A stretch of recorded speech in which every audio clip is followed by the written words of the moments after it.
for a year, living in Mexico for a year. Um, How where, do you how do you factor in the aging process well, to all of this? Because it does become a thing. Like the body starts to shift and change. We're not as spry and we don't recover the way that we used to. you go with the flow. You know what? Here's the thing. I remember the first time I was aware that I could not walk miles and miles and miles and miles. I'm a walker, Right. and I've always exercised all my life. I mean, it was dance, it was gymnastics, it was yoga, ballet, whatever. And in my late 60s, uh, I'm 70. In my late 60s, I started having problems with my knees, and they were very painful, and I could walk despite the pain because I'm that girl. You suck it up. And then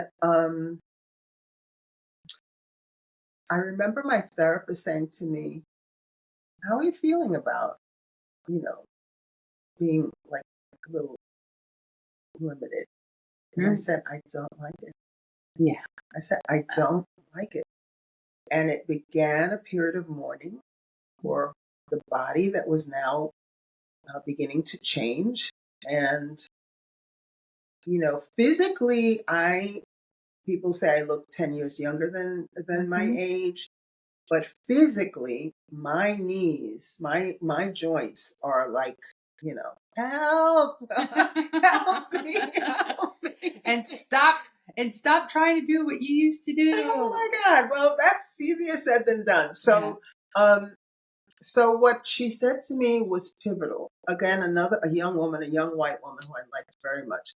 She said to me, Bruni, you don't have to walk for 8 miles there and then 8 miles back. She said, you can get on the bus and Right. then walk back. Right. Or you can walk 4 miles and sit.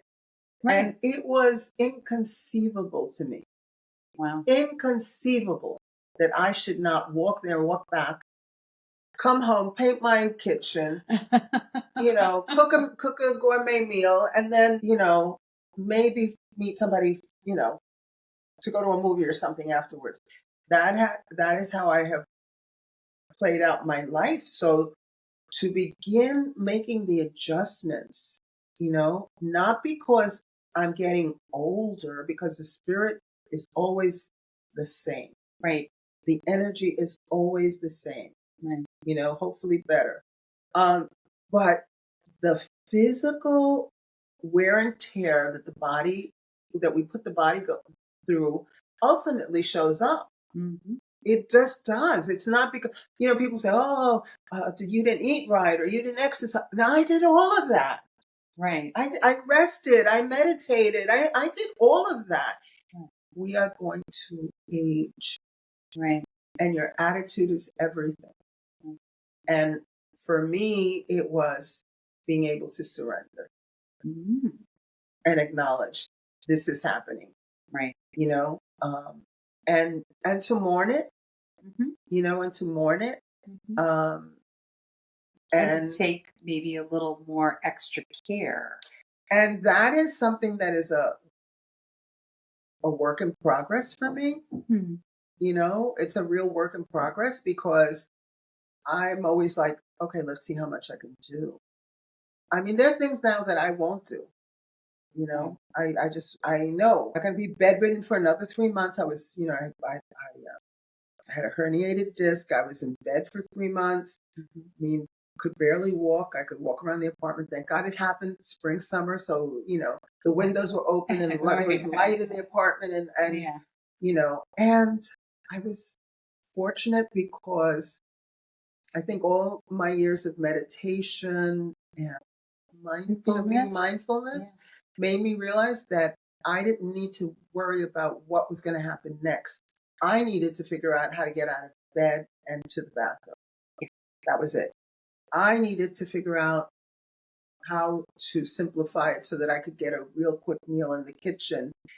And what I did was I put all my chairs in a row and I could hold on to the chair and use my Oh, cane wow.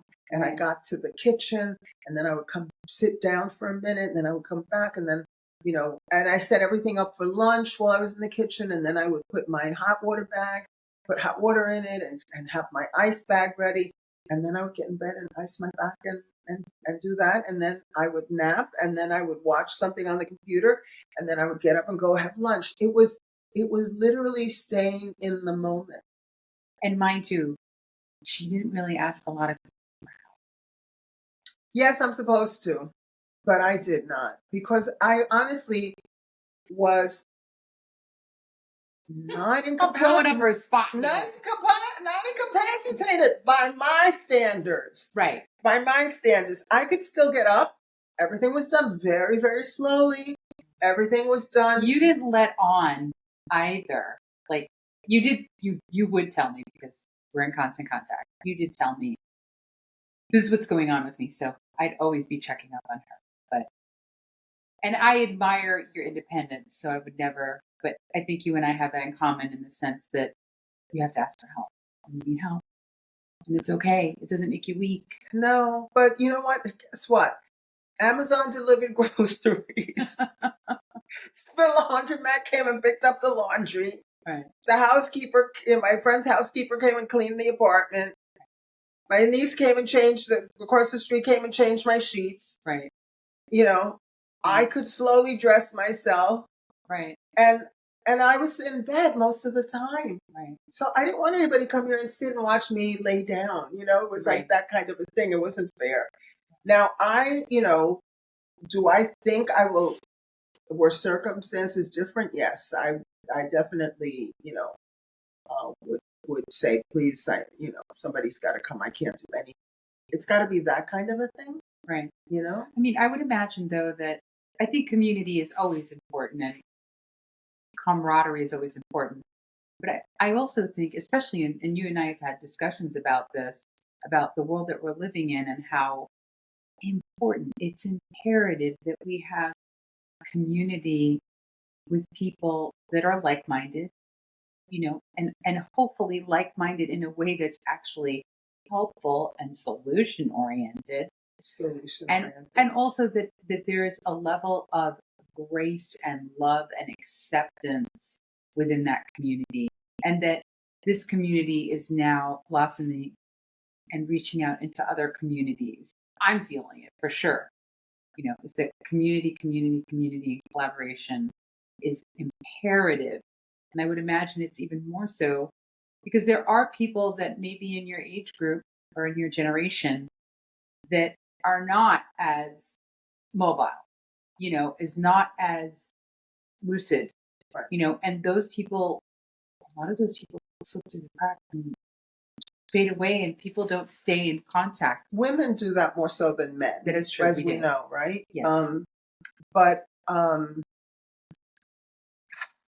I want to say that the people, the females in my circle of friends are all active. Everybody's dealing with something or another. Somebody's had a hip replaced, knee done, blah, blah, blah, blah. Right. But people are pretty much independent, comfortable in terms of their circumstances. My reality and the social group that I have,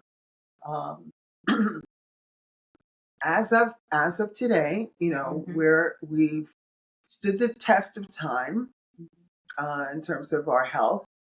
We've financially, we're pretty stable. We are engaged. I've always been, a big art lover, so I'm a big museum person. I love jazz. I read. I was a news junkie until recently. Now I just read headlines and one or two articles that I think are pertinent in terms of keeping abreast of what's going on. But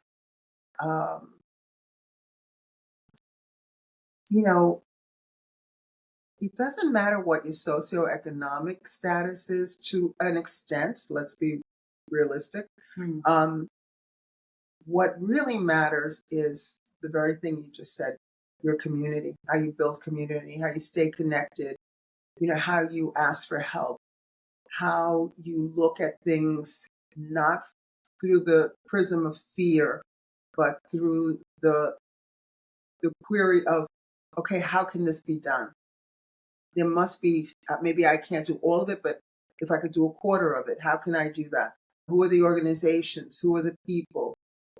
Who's done it before me that I can go to and ask, how they went about doing it. There has got to be a sense of possibility. The minute we give up hope and the possibility that we could do it a little different, a little better, everything is how you frame it. And that's how I go about approaching anything that becomes problematic in my life. Okay, it's a problem. How do I do this? And if I can do it incrementally, find the right doctor, do the research. And the whole time I am scared. I'm scared. I'm not, I'm not immune to fear. I just will say to fear, have your moment and then get behind me because I got things to do. I've got things to do. So I think it's the same thing with aging because we're looking at, finite time now. I used to say to people, oh, I'm not scared of dying. Well, let me reframe that. I am not afraid of death. I do not want to have a bad death. Yep. That I'm very clear about. I do not want to have a bad death. I pray that, there'll be medication, there'll be, all kinds of things that will allow my mind to work so that I can, to the extent that I can, walk my way through exiting the planet. And I think, in my mirror in the bedroom, I have written, I am immortal. And that was given to me as a reminder, that was told to me as a reminder by a friend of mine. And he said, stick it up on and the fact of the matter is, I believe that we don't die. The body withers away, but who you are, this entity, this power, and this spirit continues. I mean, the law of you can't destroy electricity. Right. It's ever pervasive. Yeah. Right. We're made of energy. Okay. So that's what we want to gain access to. And that's what all of us have the ability to gain access to. And that I do see also that energy as divinity made manifest. We're a divine beings having this human experience. Yeah, we're in Earth School. Yes, I always love that. I've used that a lot in different podcasts. Earth School. Yeah, that's what we're here for.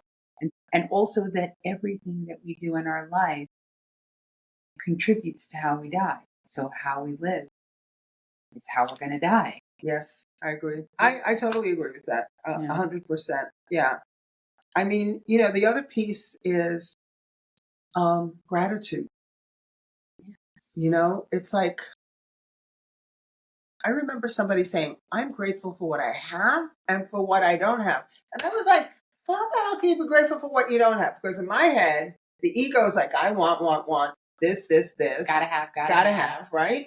And I was like, hell no. It's like, no. And then I really gave it thought over a period of time. And I said, oh, I am grateful. And we've had many conversations about this. Many. I recognize, it's like, ooh, yeah, I don't, well, I have achy joints, but that's, hey, I'm coping with it. I'm dealing with it. We're going to have a hip replacement soon. And those achy joints have taught you, those injuries and illnesses have taught you. Yes, they have. I can say that that's true. Yes. Yeah. For personal experience. But yeah, so I live in gratitude. I'm always thinking of everything that I do have, of how much I've been given over the course of a lifetime. A lot of pain, disappointment, absolutely, no, this, This has not been the perfect life, but there is no perfect life. That as soon as we recognize, I never wanted the suburban, all house, picket fence, Right. 2.3 kids. But I never wanted that. It was not, I don't know if it was because I came from a large family and I was like, I saw my mom and I just said, oh my God, you're so tied down. I don't want to be tied down, Right. you know? So I always only ever wanted one kid. I wanted to put that kid on my hip and I wanted to travel and I wanted to go. I didn't know how, I didn't even know how this kid was going to get educated. I guess I was going to do it, but I never wanted to, um, fit into a stereotype or, I didn't think that there was where I was raised with shoulds. I really worked at giving up the shoulds. And I just said, no, I need to do this my way. Some of it was just me being hard headed and stubborn and insistent. But a lot of it was like, that's not my fit. Right. That doesn't fit for me. And what is your path? Yes, Right. exactly.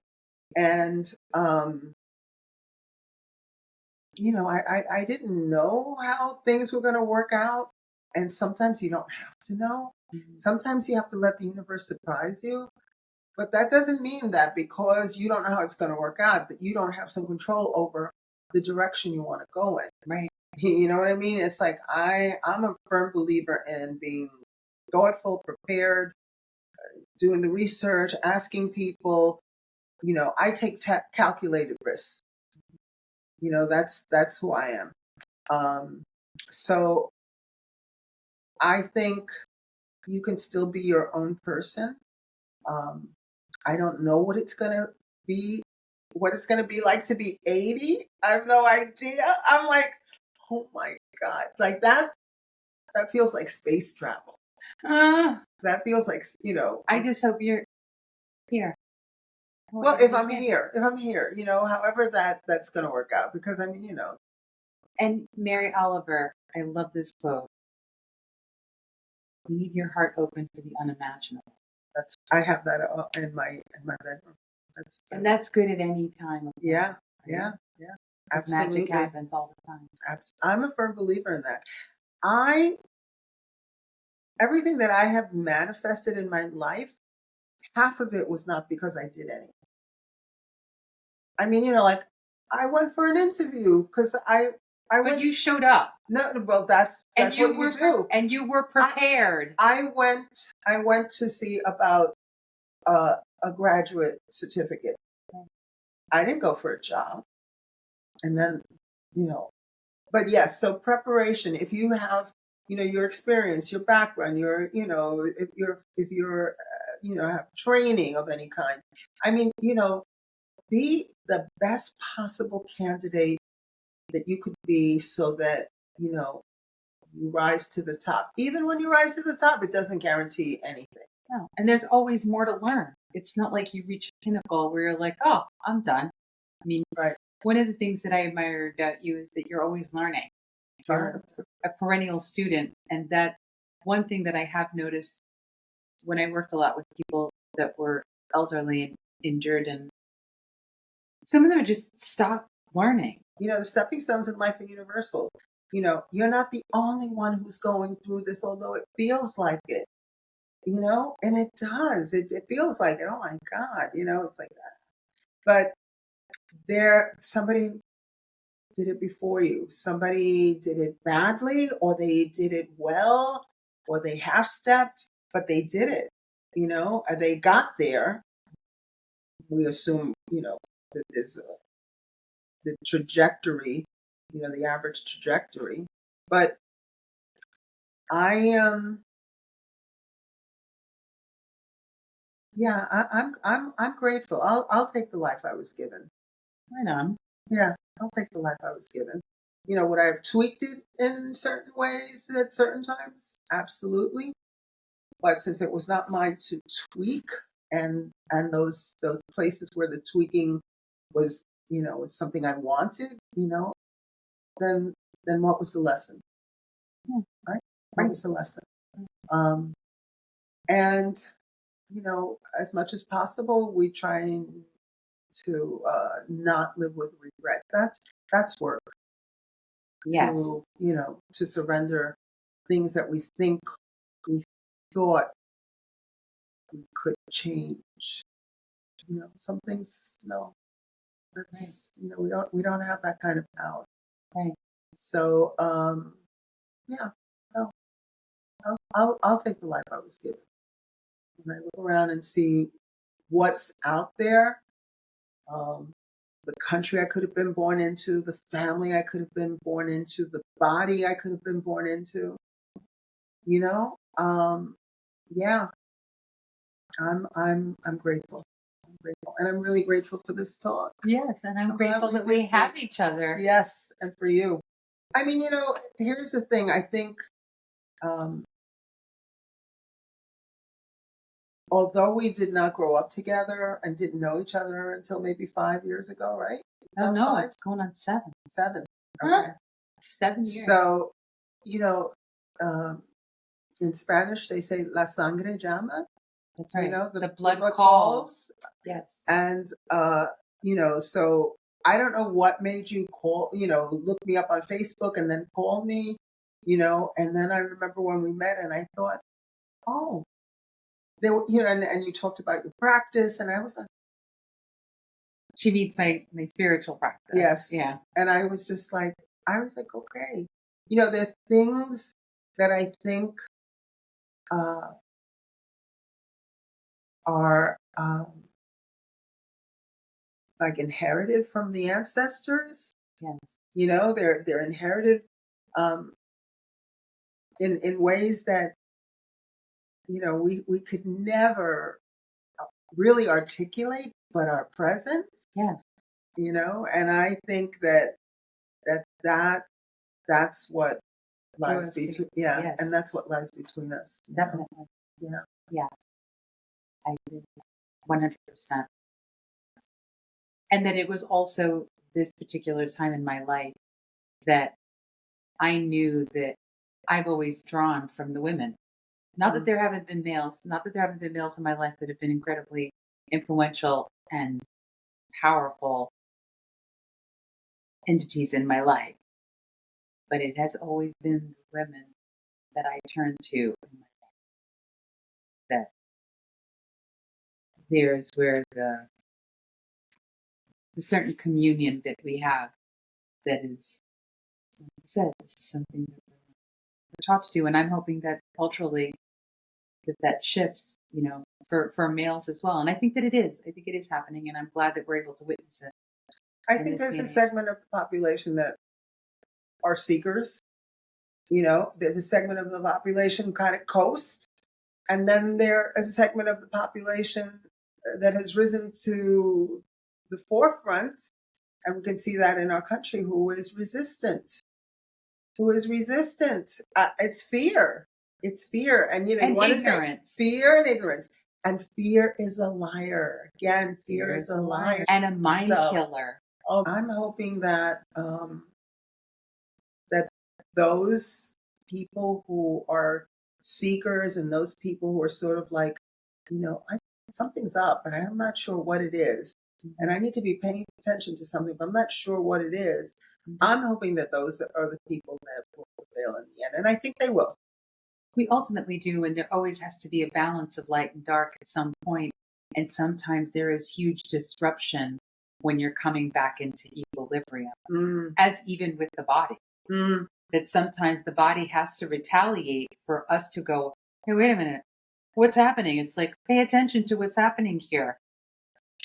You're going to need to find different ways to do things. Otherwise, this body is going to fail on you. It happens in this microcosm, yeah, and it happens in the macrocosm in the world. yeah. So I think that it's a beautiful time to be alive, even with all the fear and all the unrest. I think it's a beautiful time for us to be here, to come together. For those of us that choose to come together for higher purpose, for higher meaning, to be of service, I do believe that this will prevail and help reset. Absolutely. Yeah. No, I, you know, last year, I spent about 3 weeks, a month in Puerto Rico doing Renew Reset. Right, I remember. Remember, and that's Yep. that's the heading on my journal, and just to sort of like uh, punctuate this conversation for me, my heading on my journal and that's another thing, journaling is really important. I don't Yes, care it where is. you do it, but journal I agree. as much as possible every Yes. day. I have journals from the time I'm 15 years old in that closet over there. Yeah. And so my journal for this period says, joy is a revolutionary act. And Yeah. so I would urge you to stay in the moment, stay present, be aware of what's going on around you. Please, do not totally shut down. Just be selective about what filter what you let in, and then focus on making joy out of anything and everything possible. Joy and community, as Dee said, because I think that's everything. Thank you. I love you. I love you too. I'm so glad we have each other.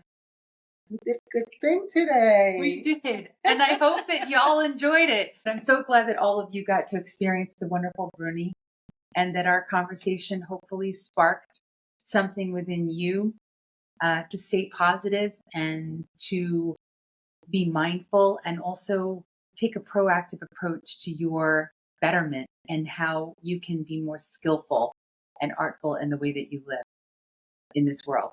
We need more of that. Thank you for joining us, and I'll see you next time on Skillful Living and Artful Life. Ciao.